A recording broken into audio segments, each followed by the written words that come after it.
Chris, what's the atmosphere like there? Well, James, Chen Shui-bian arrived, showed his face about 20 minutes ago, and the crowd went wild. And if they're not hanging on his every word, they are still going wild for him. It's what they've been waiting for. Some of them have been waiting about 5 or 6 hours. The people here say they are going to vote for him because he is Taiwanese, something that James Sung and Lien Zhan cannot claim. They also say that they are not afraid of war with the mainland. Relatives of the passengers who were on the China Airlines flight were unable to land in Hong Kong today. They had chartered a flight. The pilot tried to land twice but was unsuccessful and returned to Taiwan. Where we're standing right now, we're able to see some plumes of smoke where houses are on fire, but it's certainly not a large number of houses on fire, and a lot of homes have been spared. And what we see here is on Canfield Place and Escala Drive, just east of Pomerado Road, and it's about 5 homes on one cul-de-sac have been burned to the ground. This is a shocking story because they both involve guns, but one local expert says that these two cases are at the heart of the domestic violence problem, what's believed to be ongoing abuse and firearms. NBC San Diego News at 7. Good evening. Thanks for joining us. I'm Chris Chan. A North Park woman is speaking out 2 days after a car crash killed a 66-year-old grandmother.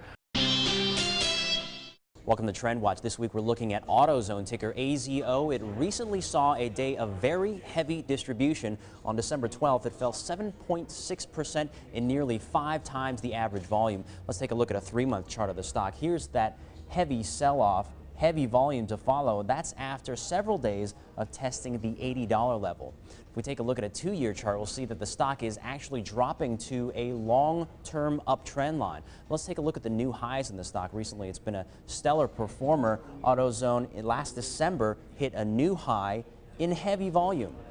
In May, it also hit a new high in heavy volume, but a little bit less than the last time. And then October, it hit a new high. Absence of volume. So traders may want to keep an eye on this stock to see if it breaks that uptrend line or if the days of new highs for AutoZone may be over. With Trend Watch, I'm Chris Chan from the E-Trade Financial Center in San Francisco. The Caltrans station in Descanso and others along the 8 deployed snowplows nonstop to keep the freeway open as snow reduced the traffic to single lanes each way. And officials urged motorists to slow down and not pass snowplows in the winter storm. The plow truck is out there to clean the road off to give you a better traction surface, and if you pass it, then you could be getting into heavy snow and hydroplane, and it's easy to hydroplane in the snow. While the roads were treacherous and cars and trucks were getting stuck, many people still came up to the mountains to witness this majestic winter scenery. For one little girl, it was a first time in the snow, and first snowman she's ever made with her grandfather. My snowman is great. With no other plans for the day, the two would enjoy the snow while it lasted. Just staying in the snow until she's had enough.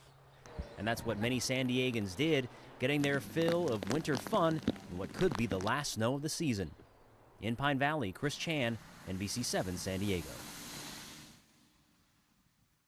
The general in charge of the rescue efforts here in Puli says there are many more in the area that need help but are difficult to reach. When this operation will end remains unclear. Researchers still predict more earthquakes, and there's no telling how many more people in the nearby mountainous regions still need help.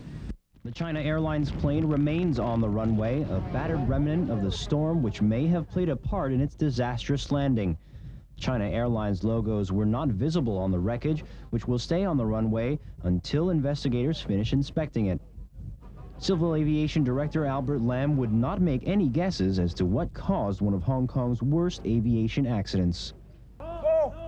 These men used to exchange gunfire with Philippine Army troops. Now they're joining the ranks of their former adversaries. Around 7,000 troops from the Moro National Liberation Front are undergoing training to be integrated into the Army and the National Police. It helps solve a tricky problem that comes with peace: what to do with thousands of guerrillas no longer fighting a war.